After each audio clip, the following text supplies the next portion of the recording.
Welcome to r/Tales from Tech Support, where we get to have a little chuckle at the technologically disadvantaged, like me. I'm Uncle Reddit, and have I got a story for you. Hey guys, welcome back and happy Friday. Let's read some stories. We heard you're an admin? Shut down everything. Warning, I did this on my phone, but I'm too lazy, and my thumbs hurt, to fix any spelling or grammatical errors. You have been warned. In the last episode I said I thought I would be let go. Lo and behold, I wasn't. But that was for an unpleasant reason, or something like that.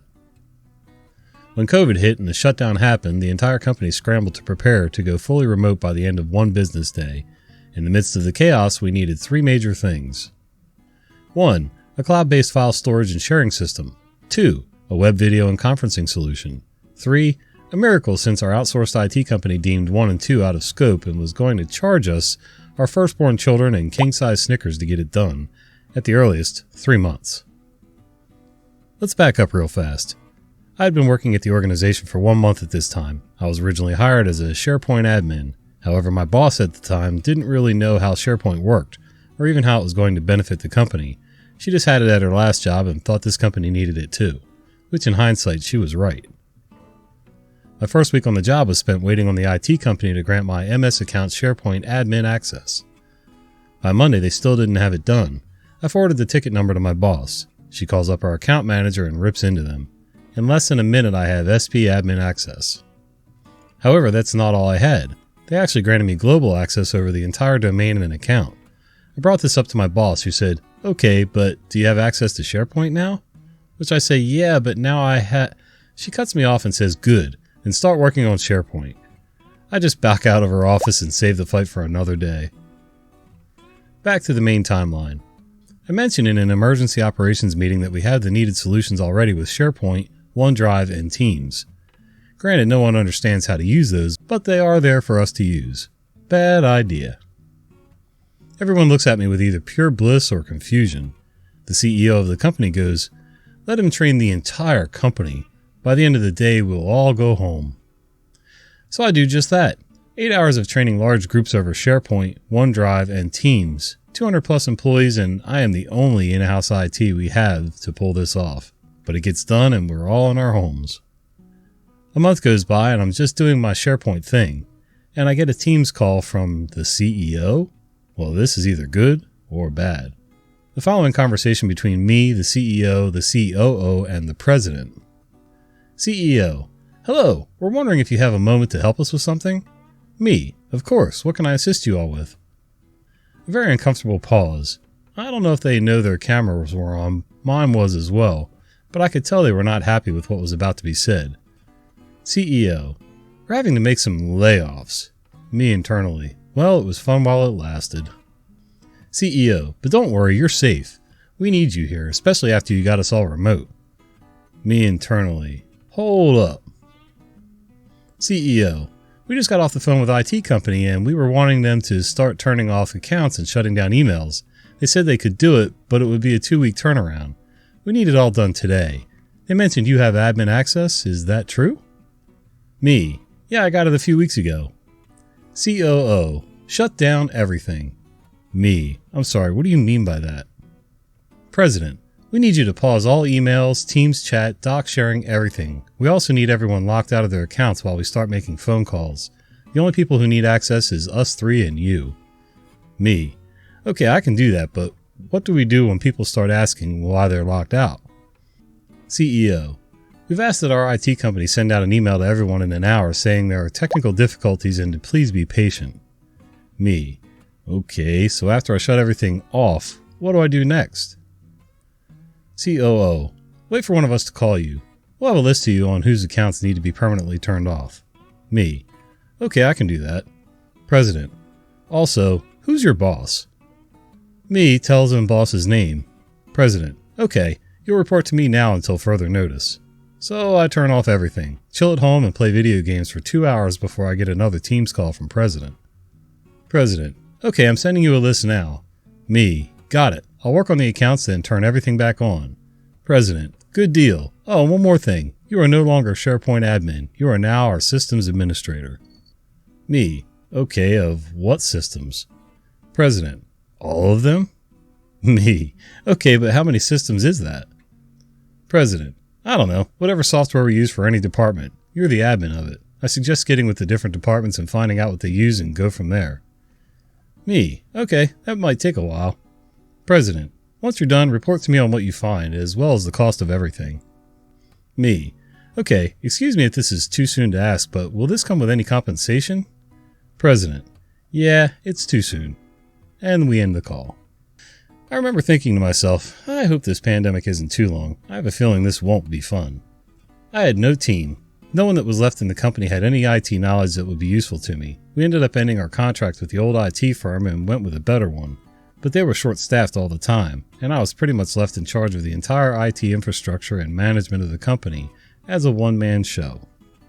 When 2 months prior, I was just supposed to be making and managing SharePoint sites. Rest in peace. Too soon, my behind. I'm pretty sure if somebody comes to me and says they're going to add that much more work to my load and that much more responsibility, there better be some talk of compensation in that phone call. Otherwise, I'm not in charge of anything other than SharePoint. CRT monitor goes blank. I work at a large university in the US, one of the top universities in fact. That doesn't mean the students, staff, and faculty are any more computer literate than any other clueless users. I had a secretary/receptionist call me at 4:25 one Friday afternoon complaining that her monitor just went blank. I asked the usual questions, and yes, the computer was on, the monitor power light was on, but the monitor was blank. Note, this was a 19-inch CRT beast of a monitor. That's how long ago this happened. I tell her I'm in the middle of something, but will be there when I can. I get there about 15 minutes later, and she's gone for the day. Sure enough, though, the monitor is blank, and nothing I do would revive it. Now, it always irritates me when someone calls for help, and when I get there, they're nowhere to be found. Since quitting time is only 15 minutes away, I shut everything down and think I'll deal with it on Monday. Monday rolls around and she calls out sick. Okay, all day to test this beast. Turn everything on and the monitor is working perfectly. I decide to leave it on all day and tell the secretary working at the back desk to just shut off the power strip if it catches fire or something like that. I return around 4:30 that afternoon and there have been no problems. Shut everything down and call it good. The receptionist called me the next morning asking me what I did to fix the monitor. I told her I had done nothing and that it had healed itself over the weekend. I then told her if she had any other problems to give me a call. That Friday at 4:25 she calls. Her monitor is again blank. I had learned the reason that she wasn't there the last Friday when I came to look at her monitor was that she came in 30 minutes early and left 30 minutes early because of transportation issues. I told her I'd be right there and not to leave before I get there. I get there and sure enough the monitor is again blank. It is as if it's not getting a video signal at all. I knew I had checked all the video connections the previous week, but decided to check again just in case. VGA connection to the computer? Check. Connection to the monitor? Check. Wait a minute. While checking the monitor connection, I noticed some drops of water on the back of the monitor.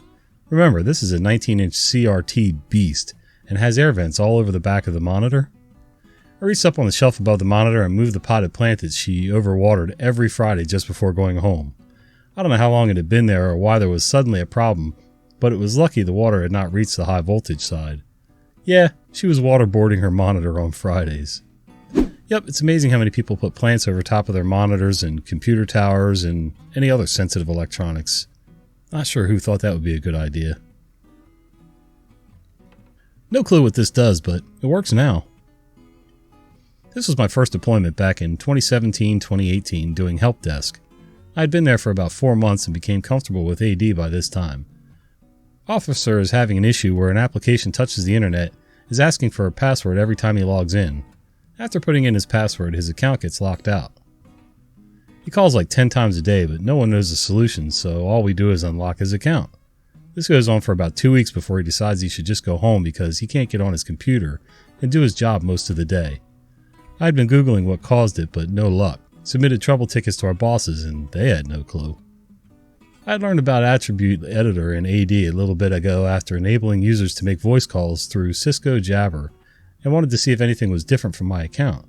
After a morning of comparing his account to my account, I noticed the attribute MSRCIP Federation, or something close, was set to false while mine was set to true. Changed it, waited about 30 minutes, and the password pop-ups went away. I have no idea what that option does, but knowing that a 20-year-old solved an issue that no one else could is good enough with me. Yep, Yep, sometimes you just got to start banging on things and see what shakes loose. Sometimes you get lucky. Why does it have to be so hard? This literally just happened. Yes, I'm on Reddit at work. I pick up the call and the lady complains that she can never log in. Sometimes it works, sometimes it doesn't. She just wants the issue fixed. Cool, let me get your info so I can bring everything up and see what the issue might be. Everything looks good on my end, so I ask her what device she's using to watch on. Older lady, my phone. Me, okay, are you using the app or the browser? Neither, I'm using your service. Me, yeah, but are you using the app or the browser to watch on? Old lady, I'm not using either, I'm using your service. Me, ma'am, service isn't something you watch on. You have to use our app or a browser. Old lady, oh, I'm 71. This is so hard. Why do you people make it so difficult? I think I used to use Safari before. I don't know, I just press on it and it takes me to service. So I have to explain to her that Safari is trash and extra trash when you're trying to watch videos, and that she needs to download our app instead. I walk her through the steps. She said she wasn't going to do it with me on the phone. To download the app and tell her how to sign in. Me, it looks like it was just set up here recently, so that's probably why you've been having issues. Old lady, no, I did it months ago. Me, okay, well if you need any other assistance, just give us a call back.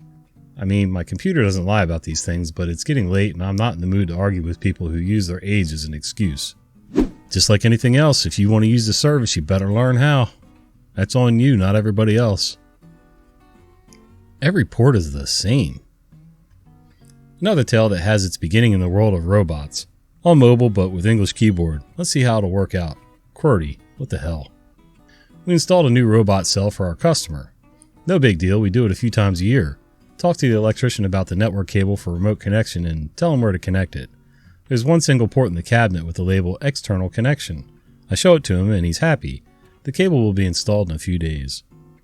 A few days later, my coworker's at the customer site and has massive problems. Network timeouts, errors, interesting IP settings. For the time of the installation, we use LTE routers with Wi-Fi and DHCP. And the DHCP is making funny things. Then I get an idea. I ask my coworker to open the cabinet, and he tells me there's a shiny new network cable installed. I ask him where it's plugged in, fully knowing where this is going. Yep, you guessed it right, it was plugged into the switch. We have two DHCP servers fighting, which is bad enough, but also an overlapping IP range with the customer network. We pulled the cable and asked around if they had network problems. Yes, for over a week and nobody had an idea why. Don't shoot the messenger. I want to go home. Oh wait, I am home. Damn. When I used to be a construction site superintendent, there was things like that happen all the time. Sometimes it was plumbing routing, sprinkler systems, electrical cabling, network cabling, you name it. If there was even a glimmer of doubt in the subcontractor's eye, I had a handy dandy little Dymo label maker and I would stick labels on everything. Sometimes it was just a matter of writing Sharpie right on the 2x4 wall or whatever and saying, put wire here, put switch here, run pipe through here, whatever. Then I'd surround it with a big orange box with ground marking paint and they'd still miss it. Well, hey guys, if you enjoyed this video, do me a favor. Click this one here on the screen. I think you're going to enjoy that one too. See ya.